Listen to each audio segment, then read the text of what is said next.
Bom, antes de tudo, eu gostaria de agradecer o convite para ministrar essa aula.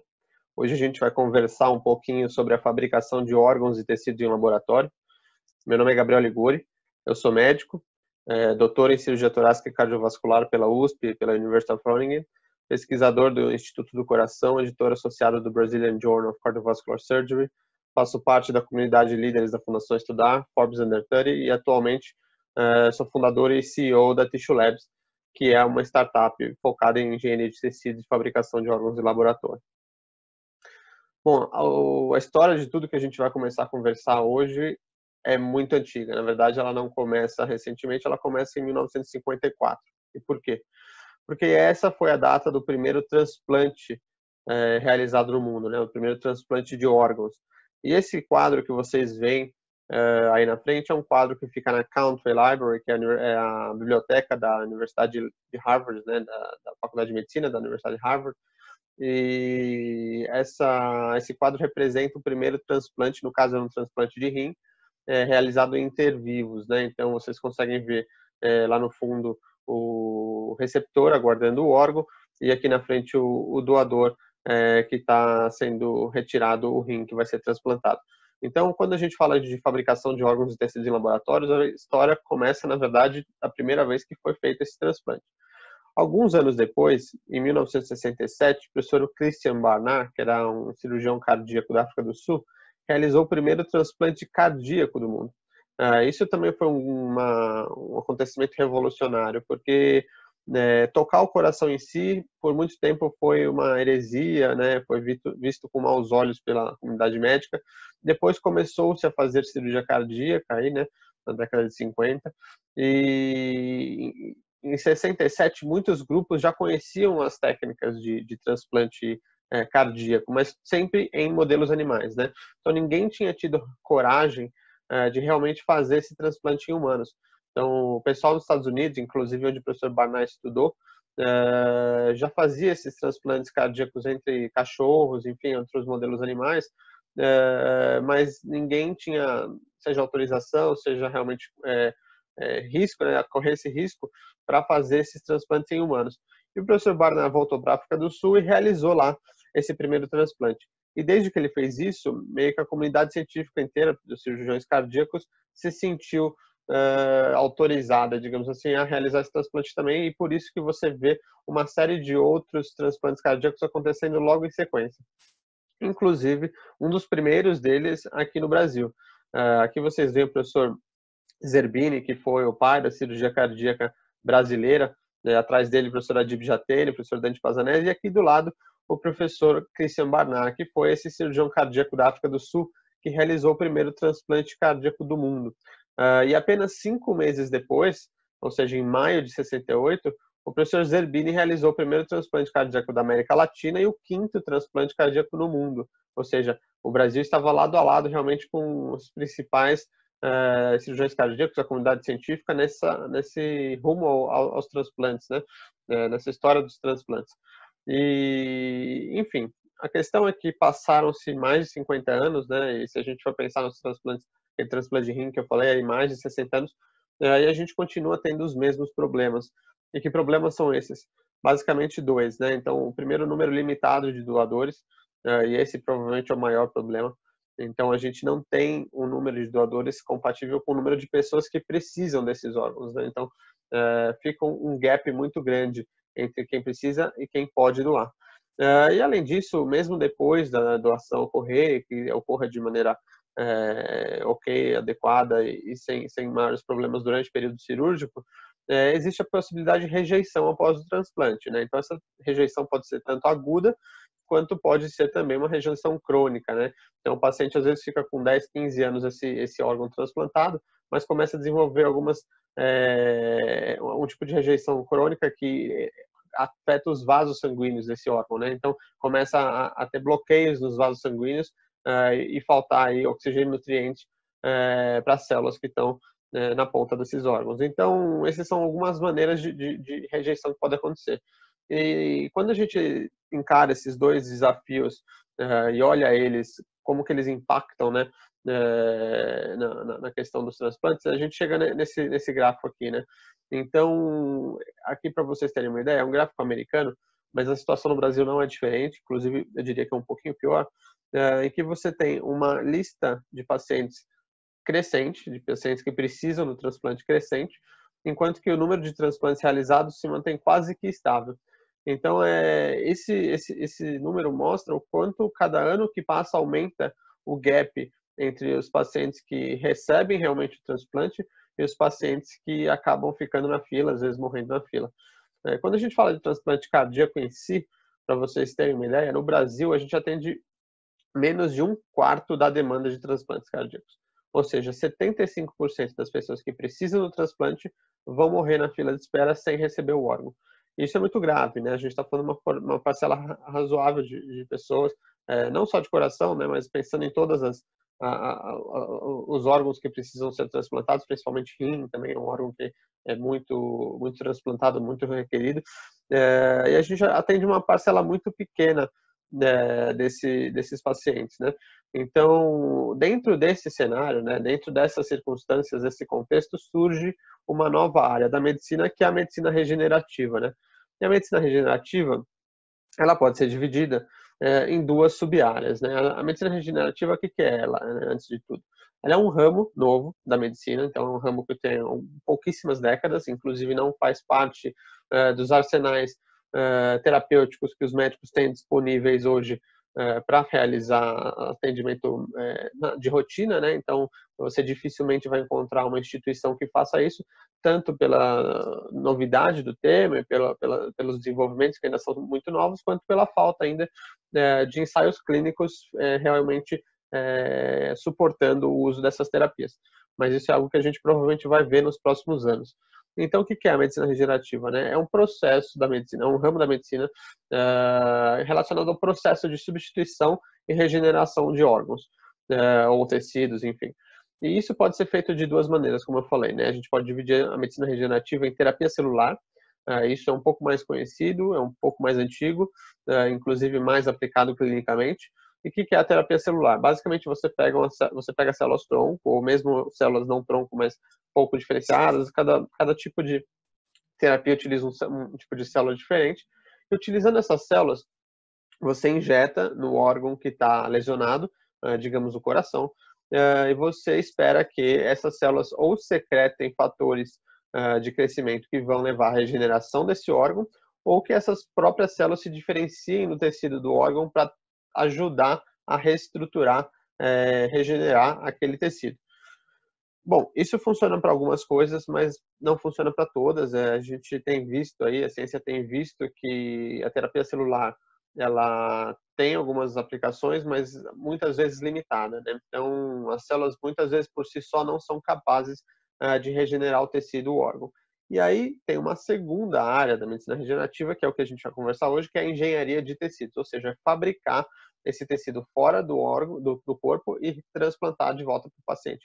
Então, em uma técnica, a gente está falando de manter o órgão lesionado no paciente, tentar regenerar ele, e outra técnica, a gente está falando de criar um novo órgão e transplantar para o paciente. E é sobre isso que a gente vai falar hoje.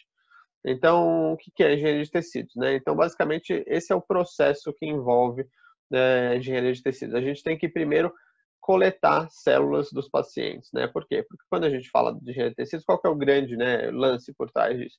É você fabricar um órgão que é feito com as próprias células do paciente. Por quê? Porque aí esse órgão não vai ser rejeitado.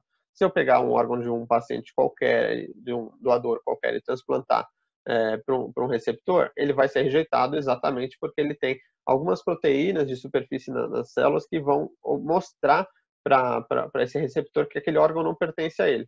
Mas se a gente fizer um órgão fabricado a partir das células desse próprio receptor, ou seja, um órgão fabricado a partir dele mesmo, o corpo não vai reconhecer como estranho, né? Vai reconhecer como dele mesmo. Então é por isso que a primeira etapa é sempre a coleta das células tronco, ou, enfim, das células, algumas células um pouco diferenciadas, mas não tão diferenciadas. E a partir daí você consegue processar essas células e separá-las de outros tecidos, né? Então essa coleta pode ser feita, por exemplo, a partir de sangue, a partir de tecido adiposo, gordura, a partir de medula óssea. Existe uma série de métodos, até hoje em dia, eu vou falar um pouquinho rapidamente lá para frente, sobre algumas técnicas que você pode tirar também essas células-tronco da própria urina, pele, enfim. E todos esses tecidos, quando a gente extrai do paciente, ele vem com um monte de outras células. Então, a gente tem que tratar ele para isolar só aquelas que a gente tem interesse. Beleza, digamos que a gente fez isso, a gente passa a ter então o que a gente chama de cultura cultivo celular, né? Então, você tem as células cultivadas nessas placas de cultura que vocês devem ter ouvido falar como placas de Petri ou frascos de cultura. A grande questão é como a gente transforma esse monte de células, a gente tem que expandir, né? Essa é uma parte importante, a expansão dessas células, como a gente transforma esse monte de células num órgão. Porque depois, a parte do transplante, como eu falei, a gente já tem 50, 60 anos de experiência, então não seria um grande problema. O grande problema hoje, o grande desafio que a gente tem tentado resolver junto com muitos outros cientistas ao redor do mundo, é essa questão aqui. Então, vamos focar nela. Como que a gente cria esses tecidos e órgãos a partir de células? Então, basicamente, a gente precisa de 3 coisas, tá? A gente vai precisar das células em si, de um arcabouço de biomaterial e de fatores de crescimento. E aqui eu sempre comparo com a fabricação de uma casa. Então, se você vai montar uma casa, você precisa basicamente de tijolos, são as células, e de cimento. Esse cimento vai colocar essas células juntas e vai deixar elas num formato específico que você quer. E esses cimentos são os biomateriais, os scaffolds, ou arcabouços em português. Então, basicamente, esses 2 itens são os itens básicos para fabricar esses tecidos em laboratório. E aí vem um terceiro fator, que é esses fatores de crescimento, né, que vão orientar as células como elas devem se comportar. Então, nem sempre a célula sabe que ela tem que virar uma célula de coração, ou que ela tem que virar uma célula de fígado, ou uma célula de pulmão, enfim. Então, você tem que adicionar alguns fatores na cultura dessas células para falar para ela, ó, você vai virar uma célula de coração, você vai virar uma célula de fígado, você vai virar uma célula de pulmão e por aí vai. Então, com essa tríade, a gente chama de tríade da engenharia de tecidos, a gente fabrica esses órgãos e tecidos em laboratório. Mas existem muitas técnicas de fabricar, né? Não basta ter essas 3 coisas, a gente tem que saber como colocar elas juntas. Então, a primeira geração de engenharia de tecidos, né, ela é bastante antiga, é da década de 90, uma geração que a gente chamava de in vivo ou in situ, na qual o biomaterial em si, né, o scaffold, a gente produzia fora do corpo, mas toda a parte de células de fatores de crescimento a gente deixava como responsabilidade do órgão, do corpo, do organismo em si. E aí, talvez não esteja claro, mas quando eu mostrar essa imagem para vocês talvez entendam melhor. Muitos talvez já tenham visto o Ear Mouse. O Ear Mouse foi uma revolução aí científica em 97. Hoje parece uma coisa super simples, mas na época foi bastante revolucionário. O que é o Ear Mouse? Basicamente, criou-se essa orelha a partir no subcutâneo do ratinho. Como se fez isso? Então, criou-se um biomaterial no formato de uma orelha fora do corpo. Então, essa técnica hoje em dia pode ser feita por impressão 3D, enfim, mas você pode criar um arcabouço de biopolímeros, um polímero biodegradável, ou pelo menos um polímero biocompatível, que ele não se degrade, mas que mantém esse formato ao longo do tempo. Enfim, você fabrica esse biomaterial e coloca no subcutâneo do animal. O subcutâneo do animal ele vai popular esse biomaterial com um tipo de célula chamada fibroblasto. Então, essas células elas são conhecidas por depositar matriz extracelular, né? Então, elas depositam colágeno, elas têm uma série de proteínas de matriz extracelular. E essa orelha vai, então, estar sendo fabricada em vivo, né? In situ, dentro do corpo. Depois, você pode tirar essa orelha e implantar. E isso parece coisa de ficção científica às vezes, mas foi realmente feito. Inclusive, em 2013, tem uma publicação aqui do New England, no qual essa senhora, que tinha uma limitação, né, tinha perdido a orelha, ela teve uma orelha fabricada no próprio braço dela. Então, foi implantado um biomaterial, né, como esse que eu falei, no braço dela, e aí o corpo populou com essas células, e depois você consegue retirar isso, e com cirurgia plástica você fica com uma cicatriz só aqui, e ela ganhou de volta a orelha, então que ela tinha perdido. Então você cria aí uma possibilidade de fabricar esses tecidos no próprio paciente. É claro que isso significa que esses tecidos vão sempre ser populados por essas células que eu falei, então os fibroblastos e a matriz extracelular, que esses tecidos, essas células produzem. Aí, é claro, você sempre vai ter uma camada de pele, né, recobrindo isso, porque é exatamente focado nesse tipo de tecido que essa técnica funciona. Então, para tecidos mais simples, como a própria orelha, nariz, alguns tecidos cartilaginosos, você consegue fazer dessa maneira. Mas nem todos os tecidos, obviamente, são tão simples. E é por isso que surge, aí já mais para os anos 2000, uma nova técnica chamada de semeadura em moldes. E como funciona essa técnica de semeadura em moldes? Basicamente, você faz o que o corpo faria, você faz fora do corpo, você faz in vitro no laboratório. E aí, como é que funciona? Você tem um scaffold aqui, é um exemplo simples, né? Um retângulo aí, mas poderia ser qualquer formato, inclusive aquela orelha ou outro formato mais complexo. E aí você consegue colocar nesse scaffold de biomaterial os fatores de crescimento, por exemplo, para orientar as células a se comportarem de alguma maneira específica, e você coloca as células em si. E aqui é de grande diferença, né? Você pode colocar qualquer tipo de célula, né? Diferente daquela técnica em vivo, in situ, que você só consegue popular com as próprias células do subcutâneo do animal. Aqui você pode colocar cardiomiócitos, aqui você pode colocar hepatócitos, aqui você pode colocar qualquer célula para fabricar qualquer tecido, qualquer órgão que você tenha interesse. Então você consegue dar uma dimensão muito maior para as possibilidades de fabricação in vitro. Um grande pesquisador dessa área, o professor Anthony Atala, que é professor da Wake Forest, nos Estados Unidos, ele fabricou, através dessa técnica, uma série de bexigas. A bexiga que a gente usa para urinar, ele fabricou uma série de bexigas utilizando essa técnica. Então, ele utilizou esses scaffolds, né, no formato de uma bexiga, e aí ele populou com as células-tronco essas bexigas de maneira a diferenciar essas células em células musculares lisas, que são as células da parede da bexiga, e ele implantou em vários pacientes. Então, esse você vê que é um estudo até antigo, 2006, mas que fez muito sucesso na época, foi bastante reconhecido. Esse aqui é o biomaterial, né? Então, esse aqui é o scaffold da bexiga, que o professor Antônio Atala fabricou. E aí você coloca as células aqui e produz essa bexiga fora do corpo. Depois que ela está pronta, você implanta ela no corpo. Isso aqui é o processo de implantar ela, né? Então, a cirurgia através da qual ela é implantada e recoberta por tecidos do paciente.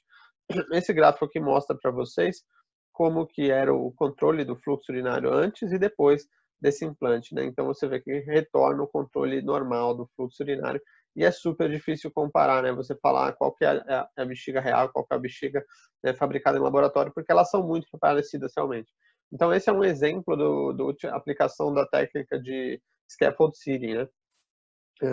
Uma evolução dessa técnica foi desenvolvida pelo professor Ott, que na época estava no Texas Heart, hoje está na Harvard University.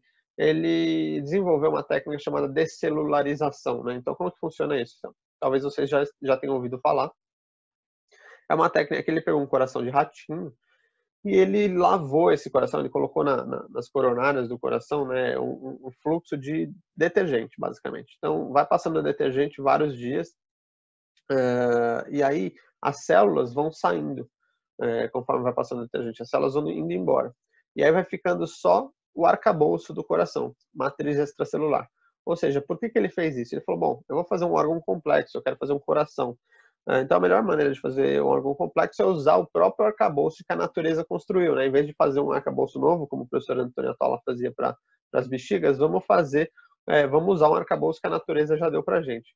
E é basicamente isso que ele fez. Então, ele lavou o coração das células, tirou todas as células e ficou só com esse arcabouço. E depois ele repopulou, ou seja, ele colocou as células daquele ratinho que ia receber o órgão, o coração, de maneira que você tivesse um órgão fabricado a partir agora das células do rato. Por quê? A matriz extracelular ela não causa rejeição. A matriz extracelular ela é preservada entre as espécies e ela é preservada entre os indivíduos de uma mesma espécie.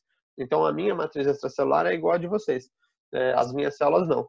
Então, qual que é o objetivo aqui? Vamos tirar as células, manter a matriz e colocar as células novas. E foi isso que ele fez. Foi um sucesso, porém limitado. Então, ele conseguiu realmente fabricar um novo coraçãozinho de rato. Aqui vocês veem, né, o coração já refeito, refabricado. Porém, a função cardíaca desse coração não consegue se comparar à função de um coração real nativo do rato original. porque ele chegou a menos de 2% daquela função, né? Então, o batimento é menos de 2% da força que teria num batimento de um coração normal, coração nativo. Isso porque as células, quando a gente repopula o coração, elas até estão lá, mas elas não estão alinhadas, elas não estão comunicadas como elas deveriam estar, elas podem estar ocupando posições que elas não deveriam estar ocupando. Muitas das regiões desse coração não foram ocupadas por células. Então, tem uma série de limitações na técnica. A técnica continuou sendo aperfeiçoada durante anos. A gente está em 2020, então já faz 12 anos esse trabalho foi publicado, mas a gente ainda não conseguiu chegar numa otimização da técnica suficiente para construir órgãos complexos a partir dela. Então, hoje ela está sendo utilizada de uma maneira diferente. Aqui é um trabalho nosso mesmo, do nosso grupo, no qual a gente também, utilizando essas técnicas de scaffold seeding, desenvolveu vasos sanguíneos. Então, essa aqui é uma patente que a gente depositou de um método no qual a gente, utilizando um polímero chamado PDMS, a gente consegue, como se fosse um silicone, a gente consegue esticar ele e fazer um tratamento com plasma, no qual, quando você coloca alguns dispositivos aqui para controlar esse tratamento com plasma, você consegue gerar topografias direcionais sobre esse material. E por que isso é importante? Os vasos sanguíneos, por exemplo, que é esse tecido que a gente fabricou, ele é um tecido no qual as células elas estão dispostas de uma maneira muito específica. E no coração não é diferente, para falar a verdade. Então, nesses vasos, você tem as células dispostas alinhadas. Então, as células no vaso sanguíneo, elas não estão distribuídas randomicamente. Elas estão todas alinhadas perpendicularmente ao fluxo. Ou seja, isso é importante para, por exemplo, o vaso contrair e relaxar, sobre quando tem influência de, por exemplo, adrenalina. Então, a gente quis replicar esses vasos sanguíneos com esse alinhamento celular. Então, aqui vocês conseguem ver que, quando cultivado sobre esse material que a gente fabricou, as células se alinham, né, e se diferenciam nessas células musculares lisas, permitindo a gente fabricar esses pequenos vasos com alinhamento celular. Então, esse é um outro exemplo da técnica de scaffold seeding que pode ser fabricado, e isso é um desenvolvimento nosso. Outro desenvolvimento nosso aqui já na Tissue Labs é uma plataforma que a gente criou chamada Matriwell. E essa plataforma a gente criou agora no contexto da Covid-19. Então, ela é uma plataforma na qual os pesquisadores podem fabricar barreiras epiteliais com interfaces ar-gel. E por que isso é importante? Quando a gente está falando de epitélio, então os epitélios são, por exemplo, epitélio pulmonar, pele, estômago, intestino, são aquelas células, aqueles tecidos que estão em contato com o ar, né, geralmente. Então, essas células, quando elas são cultivadas numa placa de Petri convencional, com um meio de cultura sobre elas não estão num microambiente que elas teriam no órgão, no tecido. Ou seja, se eu cultivar a célula numa placa de Petri convencional e for ver, por exemplo, como que ela responde ao coronavírus nessa placa, você vai encontrar resultados que não são representativos daqueles resultados que você encontra no organismo. E por isso que a gente criou essa plataforma. Nessa plataforma, as células são cultivadas numa interface com o ar, ou seja, elas têm contato com o ar exatamente como elas teriam no órgão. E mais do que isso, elas têm contato com a matriz extracelular, exatamente como elas teriam no órgão. Então, no corpo, as células epiteliais ficam em contato com a matriz extracelular na sua superfície basal e com o ar na sua superfície apical. E é exatamente isso que essa plataforma permite você fazer. Ou seja, ela é a única plataforma no mundo hoje que permite cultivar células epiteliais com matriz extracelular nativa daquele tecido. A gente distribuiu essa plataforma gratuitamente por 3 meses, agora quando teve o Covid, de abril até julho, a gente distribuiu gratuitamente para todos os pesquisadores trabalhando com Covid que solicitaram a plataforma no nosso site. Mas ela agora está disponível também, além do pulmão, que foi o nosso primeiro desenvolvimento e que foi um projeto que a gente fez aí para realmente fazer gratuito, para distribuir, para ajudar.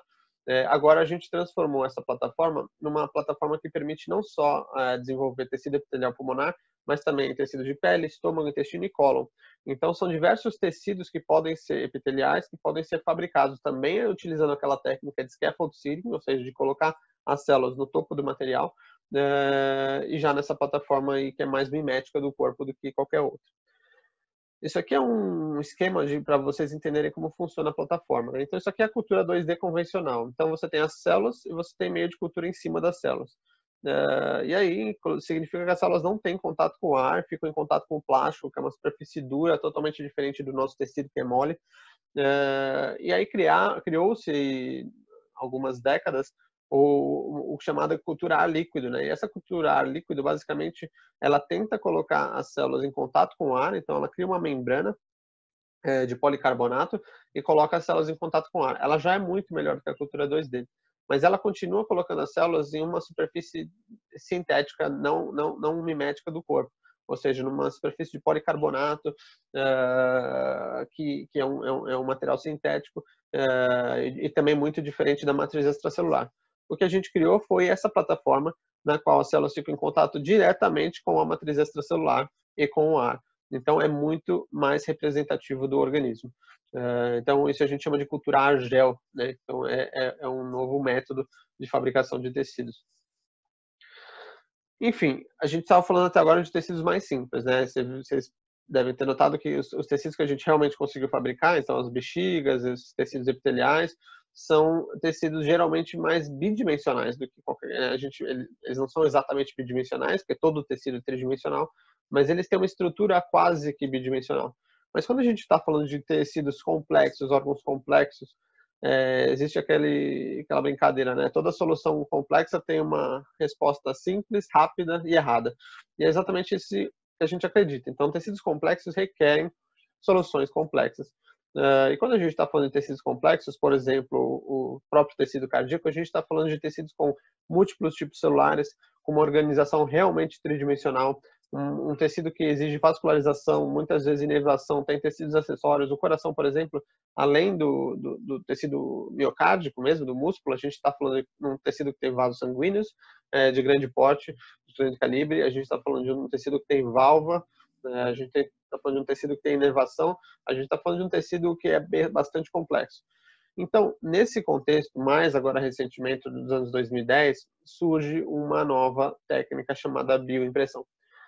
E o que é a bioimpressão? A bioimpressão é a mais nova técnica de engenharia de tecidos e ela permite a alocação tridimensional de diversos tipos celulares e de biomateriais diferentes, com alta resolução e alta complexidade. Mas melhor do que eu explicar falando, eu vou mostrar um vídeo para vocês da BioLife 4D, que é uma startup americana que também desenvolve engenharia de tecidos, e eles simplificaram o processo de bioimpressão num vídeo que eu vou mostrar para vocês, e vocês vão entender o que. The heart is scanned and doctors take a blood sample from the patient.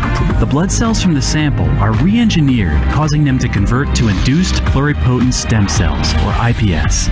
Because cells in the body have the same number of genes and the same composition, they have the potential to be converted to any other cell.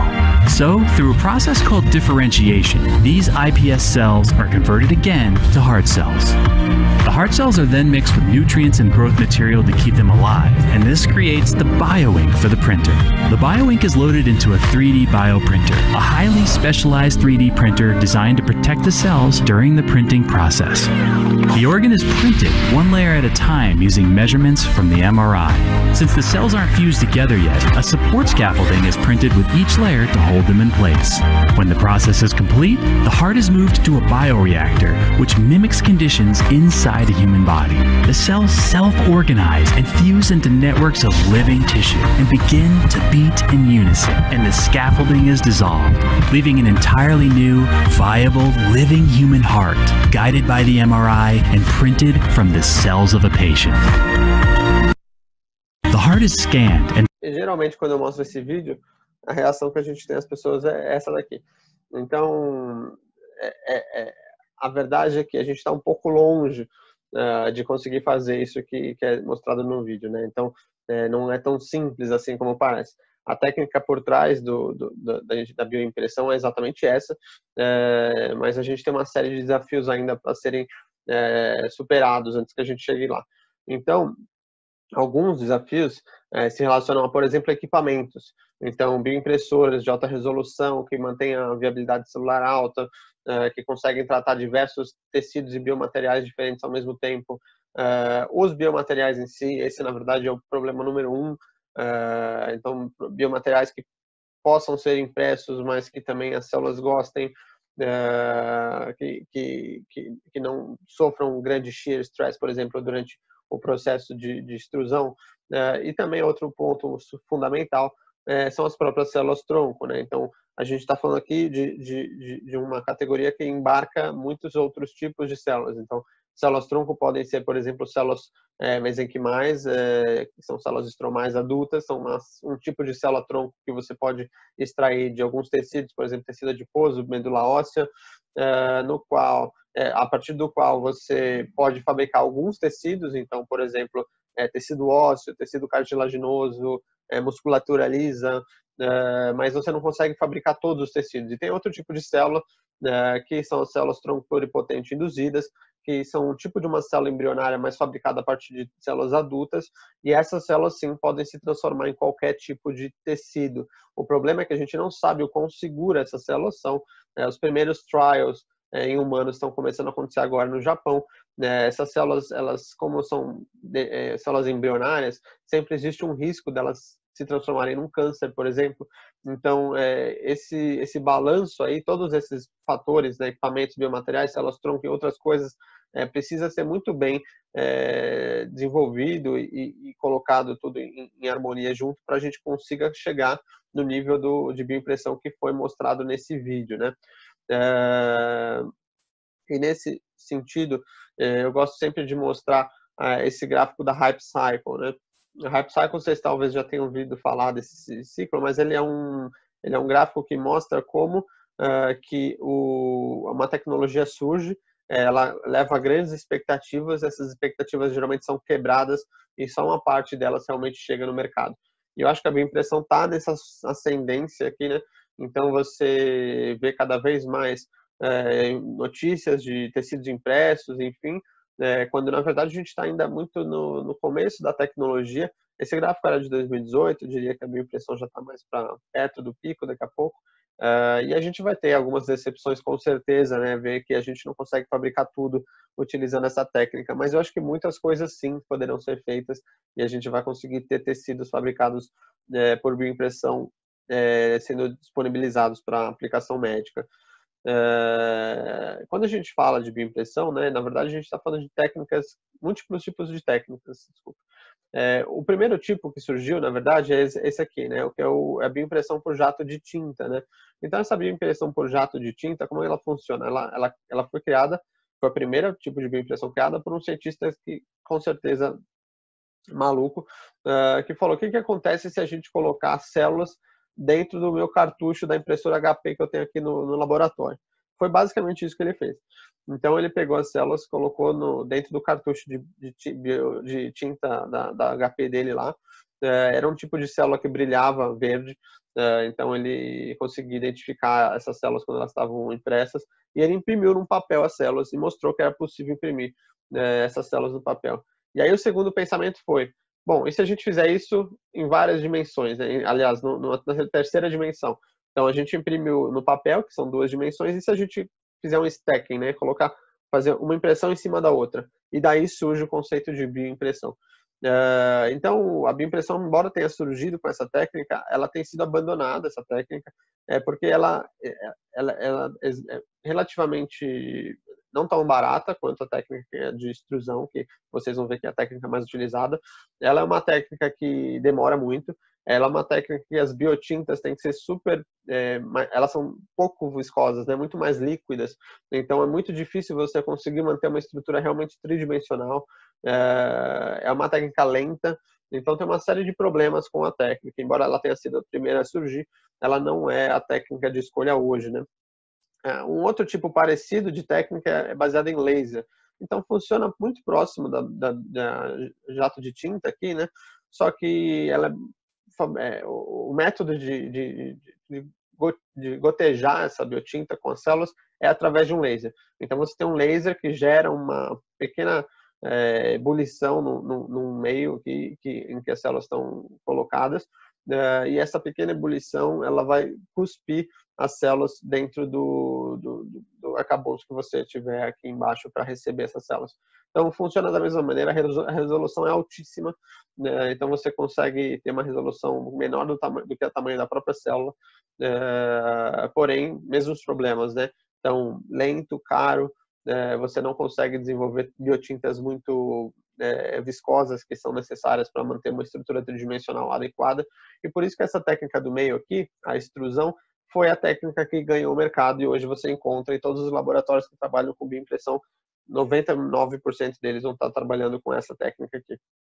Essa técnica basicamente funciona da seguinte maneira: você tem uma seringa, dentro da seringa você tem a biotinta, que é uma combinação de hidrogéis com células, e você coloca ou uma pressão por ar, ou um pistão, alguma coisa que vai extruir essa biotinta enquanto que a impressora se move. Dessa maneira, você cria uma estrutura tridimensional. E aqui é um comparativo das três técnicas, né? Então é basicamente um resumo do que eu falei para vocês. Tanto a técnica de jato de tinta quanto a laser, elas têm alta resolução. A laser é uma resolução ainda mais alta. Mas as duas têm problemas com a limitação das biotintas, que têm uma viscosidade muito baixa, e por isso são difíceis de você manter uma estrutura tridimensional adequada. Além do que as técnicas, a velocidade de impressão é muito baixa, né, para essas duas bioimpressoras. E a laser especificamente é extremamente cara. Tá? Então pouquíssimos grupos trabalham com ela. Já na de extrusão, a gente tem uma técnica barata, rápida, né, que permite propriedades biomecânicas muito boas. A grande desvantagem dela, que eu confesso que não vejo como uma desvantagem tão grande, é a baixa resolução. Mas quando a gente está falando de baixa resolução aqui, não é uma resolução limitante, tá? Então, isso é uma coisa importante notar. A resolução de uma bioimpressora de extrusão, por exemplo, a bioimpressora Tissue Start da Tissue Labs, ela tem uma resolução que pode chegar a 1 micrômetro, mas você nunca vai conseguir utilizar essa resolução. Por quê? Porque a própria agulha que você vai utilizar para extruir a seringa, ela tem que ter pelo menos uns 150 micrômetros de espaço, né, para a extrusão do material. Então, não adianta você ter uma resolução micrométrica pela impressora, o que a gente consegue ter, se a agulha em si, que vai extruir o material, não consegue ter uma resolução muito baixa. E a própria célula, tem por volta de 10, 15 micrômetros, então não adianta você ter uma resolução de 1 micrômetro se a célula em si tem uma resolução, ela em si é muito maior do que isso. Então, a resolução que a gente tem hoje nas bioimpressoras de extrusão, elas são extremamente eficazes para o que elas se propõem. Então, a gente consegue imprimir tecidos com uma resolução aí de mais ou menos 200 micrômetros.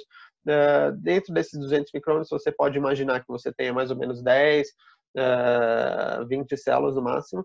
Então, você teria uma resolução de 10, 20 células, o que é bastante alta, né? Uma resolução bastante alta, né? Então, essas técnicas, por essa razão, acabou tomando o mundo e é a técnica mais utilizada hoje em dia. Uma subtécnica da técnica de extrusão é a técnica de fresh. E como funciona isso? Nem todos os hidrogéis que a gente consegue imprimir direto na placa, por exemplo. Pode ser um hidrogel que tem uma viscosidade não muito grande, mesmo utilizando a técnica de extrusão. E esse biomaterial, ele poderia, por exemplo, se liquefazer na placa, né? Então, como que a gente faz? A gente tem um banho de suporte, você tem um material de suporte que geralmente é fabricado a partir da gelatina, umas modificações a partir da gelatina, e você imprime o seu hidrogel de interesse dentro desse banho de suporte. E aí você vai ter esse seu hidrogel impresso no formato que você desejar.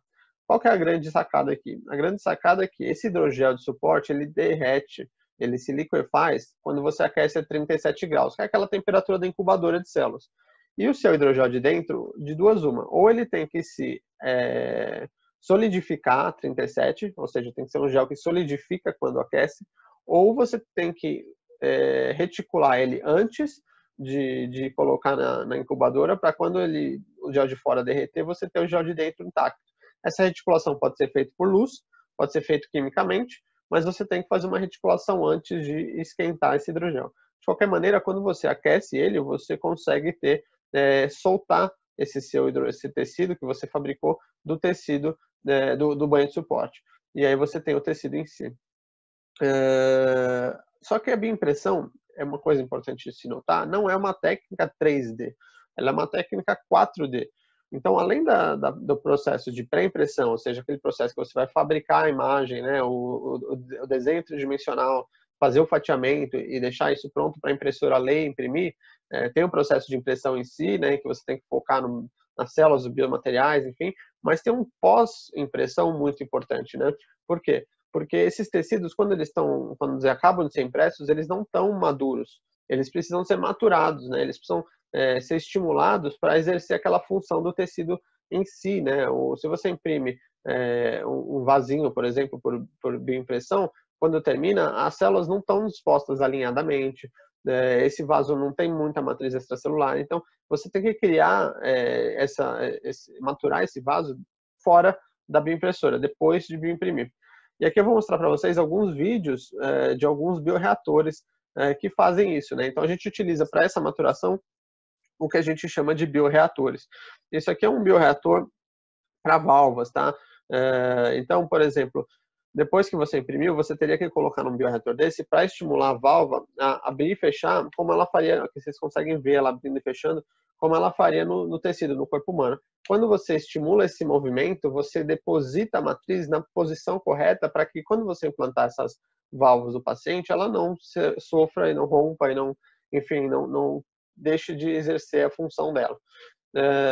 Esse aqui é um exemplo de um tecido muscular, né? Então, fabricação de músculo em laboratório, né? Tanto músculo cardíaco quanto músculo esquelético pode ser feito desse jeito, né? Então, vocês fazem esse processo de esticar e relaxar, que é o processo que o músculo vai ter quando ele está funcionando, né? Então, você estimula esse esticar e relaxar de maneira que as células se alinhem na direção dessa força. E aí elas também depositam mais matriz e ficam mais maduras para a utilização. E esse último aqui é um exemplo de maturação de tecido ósseo. Então, a gente matura o nosso tecido ósseo quando a gente anda. Então, cada vez que você pisa, né, você faz uma pressão no tecido ósseo. E é isso que esse bioreator tenta mimetizar, né? Essa pressão em cima do tecido ósseo. Aqui é um outro desses bioreatores de músculo, né? Então, você puxa e relaxa, enfim, também para maturação de músculo, como eu mostrei anteriormente. Tá bom, então. Mostrei para vocês como é que a gente faz, mas a verdade, quando vocês acham que a gente vai conseguir fabricar esses órgãos em laboratório, órgãos bioimpressos funcionais em laboratório? Infelizmente, a gente não consegue aqui fazer uma enquete para saber exatamente quantos de vocês acham cada ano, mas vocês respondam para si mesmos e aí vocês veem se faz sentido para vocês a minha resposta. E a minha resposta é que depende. Então, sempre depende, né? A verdade é que isso depende muito do órgão em si que a gente está falando. E eu vou mostrar para vocês que hoje a gente já tem alguns tecidos bioimpressos funcionais. Não são aplicados em humanos, mas já são demonstrados em animais a sua aplicação. Então, aqui é, por exemplo, uma tireoide. Não sei se vocês já ouviram falar, mas o professor Vladimir Mironov é uma das maiores autoridades em bioimpressão no mundo. Ele é um pesquisador russo, passou um tempo nos Estados Unidos, veio para o Brasil, ficou alguns anos no Brasil, voltou para a Rússia, e lá ele tem uma startup que é a 3D Biosolutions, se eu não me engano, e eles desenvolveram na startup deles uma tireoide fabricada por bioimpressão. E essa aqui é a bioimpressora que eles utilizam, e eles utilizam uma técnica de fabricação baseada em esferoides, né? Então, esferoides são agrupados celulares de mais ou menos 1000 células, e dentro desses esferoides você consegue juntá-los através dessa bioimpressora de maneira a formar pequenos tecidos, depois agrupando mais e mais você consegue fabricar tecidos cada vez maiores. E essa daqui é uma imagem, né, do trabalho deles, mostrando esse tecido de tireoide que eles fabricaram, tá? Então, em vermelho, você tem o tecido da glândula em si, o tecido da tireoide. Em verde, você tem os vasos sanguíneos. Então, é um tecido vascularizado. Então, eles fabricaram um tecido tireoide vascularizado. E como que eles avaliaram se estava funcionando esse tecido? Então, basicamente, eles pegaram ratinhos e depletaram os ratinhos das suas próprias tireoides. Então, com radiação, eles mataram a tireoide dos ratinhos. E quando eles fizeram isso, você vê que a secreção de hormônios tiroidianos, que no caso do T4, cai para praticamente zero, né? Então, ele não tem mais tireoide, basicamente, esse rato. E a temperatura do corpo também perde regulação, né? Porque a tireoide é importante para regular a temperatura. Então, quando você mata a tireoide, você perde o controle da temperatura. E aí, o que eles fizeram? Eles implantaram a tireoide que eles fabricaram artificialmente no rato. e não é implantado na região do tireoide em si, tá? Isso é uma coisa legal. Você pode implantar em qualquer posição, você pode implantar no subcutâneo, e foi isso que eles fizeram. Então você tem aqui a tireoide implantada no animal. E quando ele implantou, os ratos voltaram a expressar os hormônios, o T4 aqui no caso, claro que não nos valores normais, mas aí no meio do caminho já entre o 0 e os valores normais. E eles voltaram a controlar a temperatura, né? Isso é muito importante, porque mostra que esse tecido está funcional. Então esse é um exemplo de um órgão já funcional fabricado através de bioimpressão. Um outro órgão funcional fabricado a partir de bioimpressão, que talvez vocês não imaginassem, é o ovário. Esse ovário, fabricado, se não me engano, na Universidade da Alemanha, como que ele funciona? Então, ele é um scaffold de biomaterial no qual se colocou oócitos, ou seja, os óvulos da ratinha. E o legal é que esses óvulos eles eram modificados para expressar uma proteína verde, tá? GFP. Então, é uma proteína que brilha verde. E para que isso? Porque eles tiraram os ovários das ratinhas que iam sofrer esse estudo e implantaram esse novo ovário. Esse novo ovário com esses oócitos modificados em verde. Para que isso? Se a ratinha tivesse novos filhotes, eles iam saber se aqueles filhotes vieram do ovário fabricado e implantado nela, ou se por acaso tinham sobrado algum tipo de tecido ovariano lá e ela acabou tendo filhote a partir do tecido que tivesse sobrado. E aqui que é a parte legal. Então eles realmente mostraram, vocês conseguem ver o filhotinho brilhando verde aqui, eles conseguiram mostrar que esses ovários fabricados em 3D em laboratório implantados na ratinha deram origem a filhotes que brilhavam verde. Então mostrando a funcionalidade desse tecido. Então é mais um exemplo de um tecido funcional fabricado por bioimpressão já aplicado em modelos animais, que naturalmente poderia ir para aplicação em humanos daqui a alguns anos. Mas quais são, então, hoje os desafios para a criação desses órgãos funcionais? Então, eu listo esses 4 principais desafios, né? Então, o primeiro e o mais importante, eu acho que para destravar os próximos, é a definição do biomaterial ideal. Então, qual que é o biomaterial ideal para fabricar esses órgãos e tecidos? Então, esse é um trabalho que a gente tem feito na Tissue Labs e eu vou mostrar para vocês.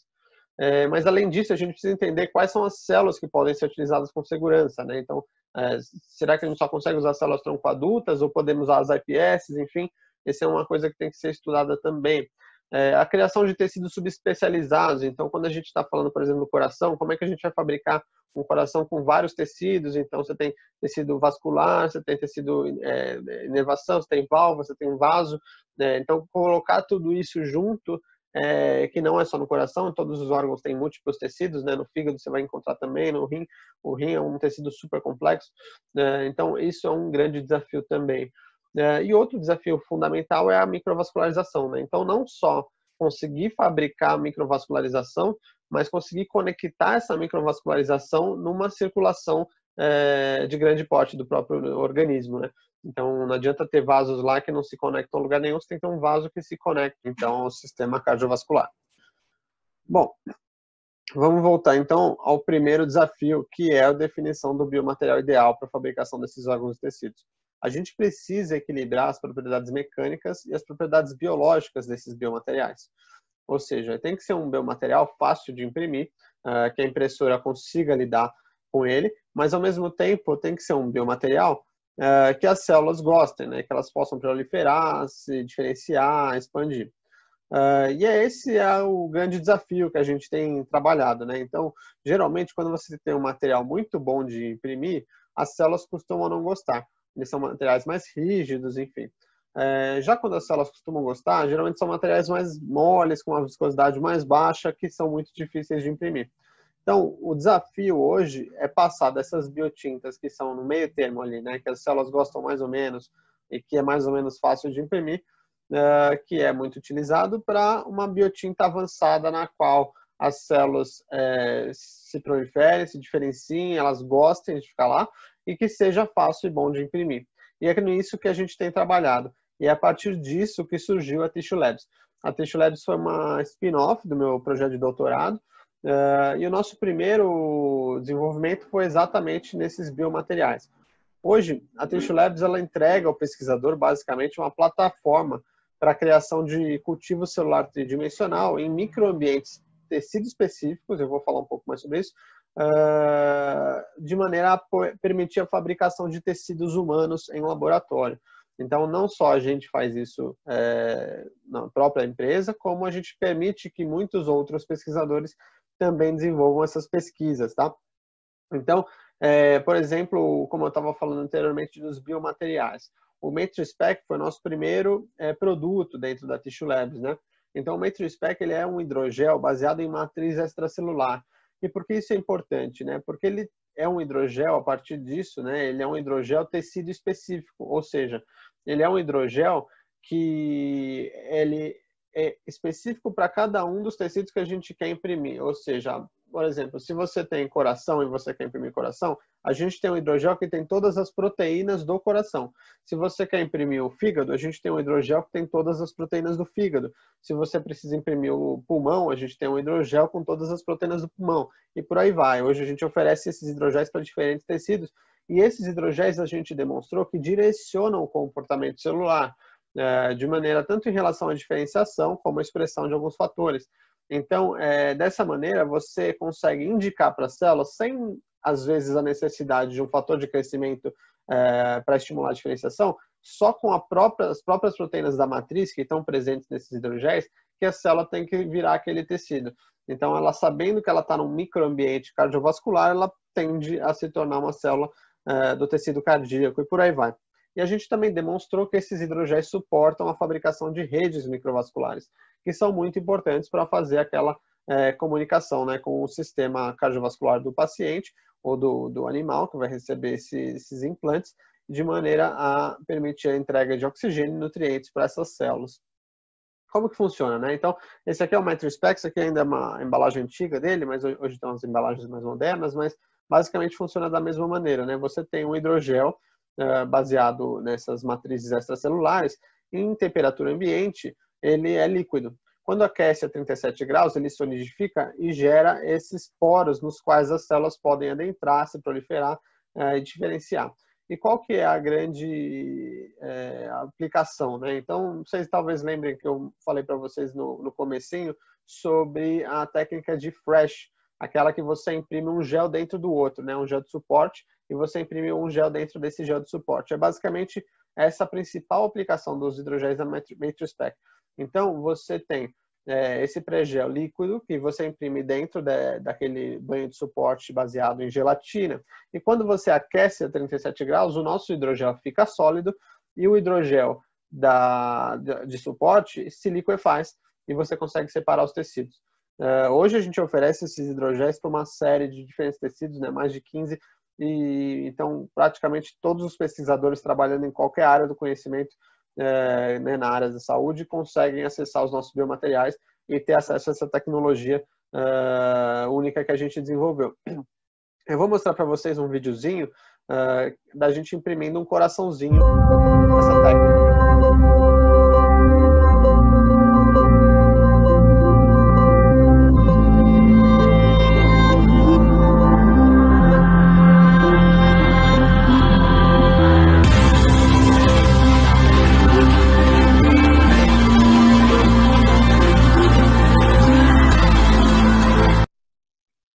Então, esse aqui é um time-lapse, né? Porque esse processo demora algumas horas, mas basicamente no final você tem isso, né? Então, você vê esse coraçãozinho aqui, tem um zoom impresso dentro do outro biomaterial, né? Do outro hidrogel. Então, esse gel é o nosso gel, né? É o MatrixPEC, e você consegue, assim, fabricar um protótipo, né, de coração. É bom ressaltar que isso não é um coração funcional, longe disso. Ele é um protótipo ainda, mas já é um protótipo que tem as células do coração, que tem a matriz extracelular do coração e que tem o formato do coração. Para a gente chegar no coração de fato, essas células, esses biomateriais, eles têm que estar integrados de maneira a produzir feixes de músculo que contraiam e direcionem o fluxo de sangue, enfim, na direção correta, né, em direção aos vasos. Isso é muito mais difícil, né? A gente tem que fazer todo o alinhamento das células. É um processo que não é por si só feito a partir da impressão 3D, né? Precisa de uma maturação, como naqueles bioreatores que eu mostrei para vocês, mas enfim, esse aqui já é um protótipo. Talvez vocês tenham escutado a notícia em abril de 2019 do primeiro coração bioimpresso do mundo, né? Foi falado muito, né, de Israel, mas na verdade é exatamente isso, tá? Então o projeto, a publicação é exatamente esse desenvolvimento de imprimir um hidrogel com células cardíacas no formato do coração, o que é bem diferente de realmente imprimir um coração em si, coisa que a gente só vai conseguir daqui a uns 10, 15 anos, né? Mas de qualquer forma a gente já tem esses protótipos na Tissue Labs e que qualquer pesquisador utilizando nossos hidrogéis consegue replicar. Esse aqui é um outro exemplo, então é um vaso sanguíneo, né? Um vaso de grande calibre, como se fosse uma aorta, um segmento de vaso. Isso aqui é antes de sair do banho de suporte, né, durante a impressão, e aqui depois já separado do banho de suporte em meio de cultura, né? Então esse vaso está sendo cultivado aí no meio de cultura, para vocês verem como que mesmo no meio ele fica estável, né? Um tecido aí dentro do meio de cultura. E a aplicação do Matrix Spec vai além da impressão 3D, né? Então além da impressão 3D e também da cultivo tridimensional sem bioimpressora, que também é possível fazer com esse biomaterial, a gente pode utilizar ele para fazer delivery de células-tronco e fatores de crescimento. Então, esse aqui é um estudo que a gente fez mostrando a aplicação desses hidrogéis em corações de ratinhos que tinham cardiomiopatia dilatada, né? Então, a gente mostrou que com o gel e as células-tronco junto, você consegue elevar a função cardíaca, quase que normalizar ela muito próximo do animal que não teve a insuficiência cardíaca, né? Isso aqui, linha vermelha, mostra já um animal que a gente só tratou com solução salina, que seria um controle negativo. Então, esses hidrogéis com as células são um grande meio de fazer delivery, não só das células, mas dos fatores de crescimento também, para a regeneração não só cardíaca, mas de diversos tecidos. Mas a gente viu que as pessoas, embora estivessem bastante interessadas nos nossos biomateriais, elas não tinham acesso às bioimpressoras. Então, as bioimpressoras que estavam disponíveis hoje no mercado, sua grande maioria importadas, né, elas não custam menos do que 50 mil reais. Então, dá 10 mil dólares, a impressora mais barata que você consegue importar. Isso dá hoje, na conversão do dólar, mais de 50 mil reais. Isso sem contar impostos, né? Se for uma compra direta, aí você vai ter quase 100% de impostos, vai para 100 mil reais a impressora. Então, era muito difícil para o pesquisador conseguir comprar essa impressora, né? Então, o que a gente fez? A gente desenvolveu uma impressora nossa que se encaixasse nas necessidades do pesquisador que está entrando nessa área de bioimpressão. Então, a TissueStart, ela é a impressora hoje com o melhor custo-benefício do mercado. Ela é precisa, ela é robusta, a calibração dela é fixa, então não precisa ficar calibrando. Ela é super compacta. Se você comparar todas as impressoras que existem hoje, a mais leve é mais ou menos 7 quilos o peso da impressora. A TissueStart tem 3,6 kg, ou seja, menos de 4 quilos. É uma impressora que você consegue carregar para dentro do fluxo, para fora do fluxo, sem grandes dificuldades. Qualquer um consegue carregar, não é pesado. Ela tem um sistema de extrusão único que permite a extrusão de tecido, dois tecidos, né, de maneira a fabricar tecidos complexos em combinação. E ela é toda fabricada em acrílico premium, né, é um acrílico americano que permite a esterilização, limpeza dela sem grandes dificuldades para poder reutilizar. Então, vocês vão me perguntar, então, né, quanto custa a TissueStart, já que ela é tão mais barata? E a verdade é que agora, nesse momento, se você quiser uma TissueStart, você pode ganhar ela de graça. Como promoção de lançamento, a gente começou com uma oferta realmente agressiva para que todo mundo pudesse, todo mundo, digo, os primeiros, né, clientes que tiverem acesso, porque essa promoção naturalmente é limitada, possam ter acesso a essa impressora, então que o Brasil realmente possa ter uma série de pesquisadores trabalhando na bioimpressão e ser reconhecido mundialmente como um polo de bioimpressão. Então, a gente está dando a TissueStart gratuitamente para todos os clientes que fizerem uma compra de 10 mil reais nas biotintas Matrixpec. Então, comprando as biotintas Matrixpec, o pesquisador não precisa comprar a impressora, a gente vai dar a impressora para ele. Então, com isso, a gente espera que realmente muitos pesquisadores, a gente tem um limite, né, claro, de 20 impressoras que a gente vai distribuir, mas a gente espera que com essas 20 impressoras a gente consiga já colocar o Brasil numa posição de destaque, né, porque é uma área super nova, uma área que tem poucos pesquisadores no mundo, né, Então, se o Brasil tiver aí algumas dezenas de pesquisadores trabalhando com bioimpressão, com certeza a gente consegue gerar um destaque para o país. Então, essa é a nossa oferta de lançamento aí da TX-Start. Naturalmente, depois ela vai ser comercializada ao preço convencional, que deve ser por volta aí de R$20 mil, mas hoje ela está realmente sendo distribuída gratuitamente em compras de R$10 mil ou mais. Então, caso vocês tenham interesse ou conheçam algum pesquisador que possa ter interesse na TX-Start, basta acessar o nosso site, então é txlabs.com/TXStart, e nesse site vocês vão ter todo o regulamento para entender a promoção. É bastante simples, na verdade, você basicamente precisa pedir um orçamento com os preços das biotintas e escolher as biotintas que você quer comprar, e aí a gente vai dar a impressora automaticamente para vocês. Então, basta acessar esse site e entrar em contato com a gente para solicitar um orçamento. Com isso eu encerro, então eu gostaria de agradecer mais uma vez o convite, convidar vocês para seguirem a gente nas redes sociais, o nosso site, a gente está no Facebook, LinkedIn, Instagram, o que vocês tiverem de interesse na Tissue Labs, quiser seguir a gente, saber o que a gente está lançando, os desenvolvimentos, projetos que a gente tem, vocês conseguem acessar a partir dessas plataformas. E eu também fico à disposição de vocês, então esse é o meu e-mail, vocês podem me escrever, falar comigo, e se tiverem interesses em projetos, parcerias, a gente está sempre também contratando aí pesquisadores, estagiários, enfim, uma série de pessoas das áreas de engenharia, biológicas, química, enfim. E eu fico à disposição, agradeço mais uma vez o convite e encerro aqui essa aula. Espero que tenha sido proveitosa para vocês, que vocês tenham aprendido muito e que a partir daí muitos de vocês passem a seguir, estudar esse campo aí, que é o campo da engenharia de tecidos. Então, mais uma vez, obrigado e até a próxima.